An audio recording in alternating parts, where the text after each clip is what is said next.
Oh man, these stairs are really steep, by the way.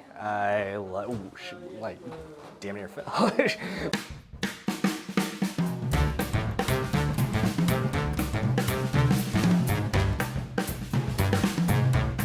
What's up, y'all? Welcome back to another adventure. Today, we're taking a little day trip to explore the beautiful city of Rotterdam. To get here, we took the train from Amsterdam through the beautiful countryside, which only took about an hour, and then took a rather immaculate and futuristic looking metro, which, might I add, was really easy to use, arriving at our first destination, the famed yellow cube homes. What are these yellow homes behind me? And why are they cubes? Why are they yellow? Are they functional? Does this mean I have to use the bathroom at an angle? How much do they cost? Can I buy one? All these questions we will find answers to today. So, fun fact, the reason why these houses were developed was part of a modernization of Rotterdam. The original plans for the cube homes were developed in the 1970s, and the homes were actually built in the 1980s. Taking a step back, during World War II, the entire downtown of Rotterdam was almost entirely destroyed. It was bombed, it was horrific, almost nothing stood before. It resembled Amsterdam in a sense, and in the beginning of the reconstruction, they were building buildings, they were more gray, boring, and in the 70s, the city decided, you know what, we want to modernize, we want to make it a little brighter, we want to add colors, and these cube homes behind me were part of that ideal. So if you notice, Rotterdam's a lot more modern than other cities in the Netherlands, and that's just really due to the whole idealization and the modernization, wanting to bring color to the city and really make it its own thing. And it actually has the tallest buildings in the Netherlands. But let's talk a little bit more about the cube houses. So the homes themselves are about 100 meters squared, which in feet is about 1,000 feet squared.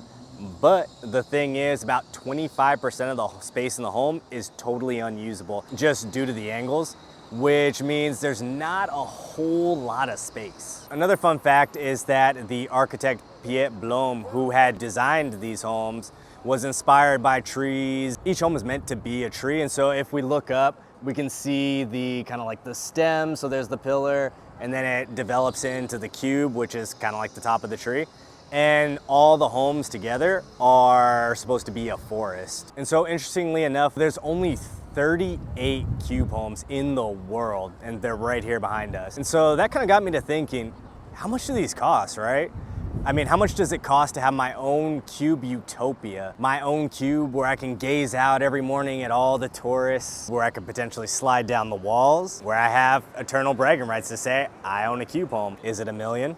Is it less? So I did a little bit of digging, and it turns out in 2022, one of these homes went on the market for sale. Shockingly enough, it only cost around 475,000 euros. Something interesting is that all of these homes have owners. These are all residential properties. People actually live here. One of the homes was actually converted into a museum, and so now we're gonna check out and see what the inside of the cube home actually looks like.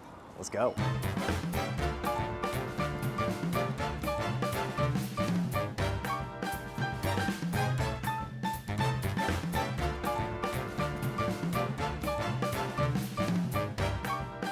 All right, so here we are inside the cube. And wow, I'm actually surprised at how well the furniture fits. That's kind of cool right there. You have the heating, you have like central heating right here for those cold nights. It's kind of interesting how you can actually see into your neighbor's house a little bit. Give them a nice little, hey, what's up in the morning. It's definitely a lot more spacious than I thought initially. Ceilings are actually decently tall. I mean, I'm over here reaching up, but can't quite touch them in. Oh, I'll introduce you also. This is Lindsay. She's helping us out here on this adventure and in Europe. What do you think? Any thoughts? I like it. Ooh, and on this side here, let me flip around and show y'all right now. On this side, we got the TV. I like how so it's just hanging there. Let's check out the views. Oh, we got a nice little window over here. We can go watch tours, see what's going on downstairs. Getting that perfect Instagram shot.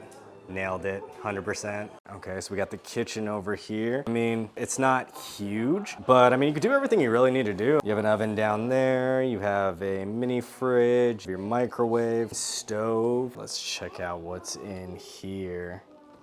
All right, we are fully stocked. Let's check out, let's see what's over here. Oh wow. I mean, I'm amazed at how everything just like fits perfectly. One thing I'm honestly shocked by is how well illuminated it is here. I mean, there is a lot of light. The windows are placed perfectly. That's definitely a plus. Living here, you could check out and see what all the tourists are doing, gossip while washing your dishes, or who knows, even while making tea. Get the tea while making tea. It's not, at least on this floor, it's not too hot. Honestly, it's really cool. But can I slide down the walls? Potentially. That is still a potentially. All right, let's check out the second floor now. All right, so on this side, we have the bathroom. Unfortunately, we cannot go in, but we are not using the restroom at an angle. Looks like we got the bedroom. I'm actually kind of shocked at how big this bed is. I mean, what do you think? This is like a queen, you think? I kind of want to jump on, but it says don't, I mean, why not, just a little. Oh, it's actually like really comfortable, surprisingly. I didn't think it was necessarily gonna be this big, but the space, I mean, despite the angles, is actually spread out pretty evenly. So I'm actually shocked with the amount of space, like the distribution is perfect. So it's 100 meters squared, but I mean, it's really spacious. Let's check this one out. So, wow, we have like a whole library going on over here. Oh, this is interesting. We have this, maybe like a study area. Oh, it's a complete circle, and we are back to where we started. Let's check out the top. All right, so this is the final floor. Wow, this one's really narrow. What are you thinking? This is super warm up here. Right? Yeah, man, it does not ventilate well. It's a little toasty up here. It's super narrow up top, and like, as you can see, I mean, I can literally touch both walls. It's kind of like, it's a cube for a reason, right? Let's check out here. Let's see how it feels. Oh, okay. This is, it's not too bad, actually. It's not super uncomfortable. I mean, what do you think? You think you could see yourself hanging out up here? Not really. Not as a full-size adult. No? No, I don't know if I could either, to be honest. But this is cool. I mean, it's cool how you have a panoramic view of Rotterdam, of everything. Super interesting. So all in all, I'd have to say that whether or not I could actually live in one is a whole different story. I wouldn't say it's the most functional in the world, but I mean, it's cool. I mean, you have your own unique home, one of 38. You can say you live in a cube. I mean, it's a really cool concept, and ooh, man, these stairs are really steep, by the way. Like, damn near fell. But yeah, so it's a unique experience, I think, for sure. Again, ownership, whole different story, but coming here, seeing the inside, it's awesome. And with that said, we are gonna head off to our next stop.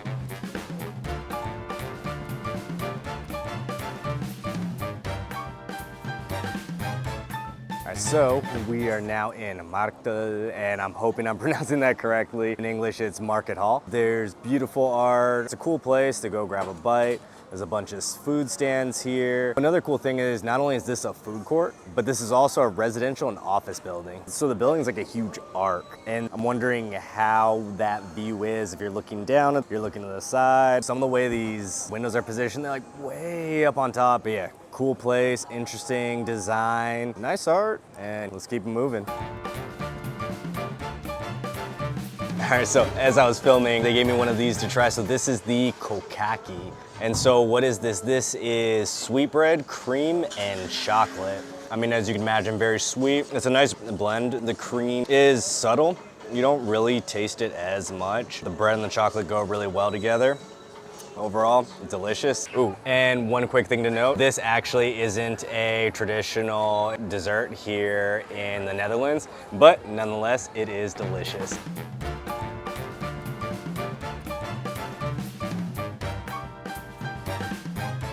So, we've been talking a lot about history, and parts of it have been a little serious, but I wanted to take a quick stop here, lighten things up a little bit.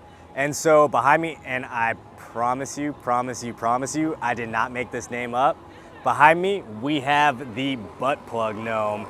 That is the name that the residents gave this statue. And so originally it was supposed to be Santa Claus holding a pine cone. I don't know about you guys, but To me, this does not look like a pine cone, nor does it look like Santa Claus, just my personal opinion. I'll let y'all be the judge of that. Let me know down in the comments what you think. And so just like that, this statue went from innocent and family friendly to controversy causing.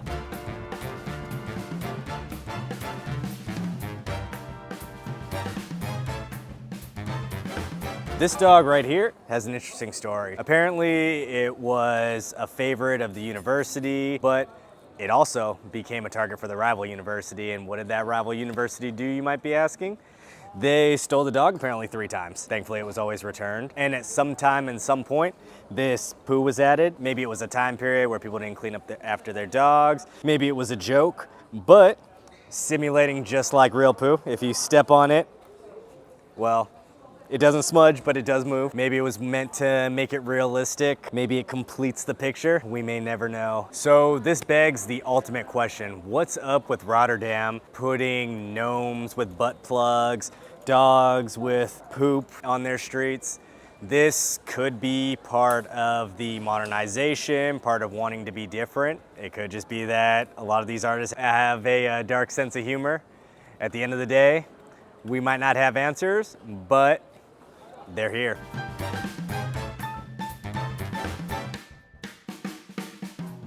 All right, so a few closing thoughts. I mean, Rotterdam is a really cool place. It's filled with modern buildings, interesting architecture. It really has its own vibe.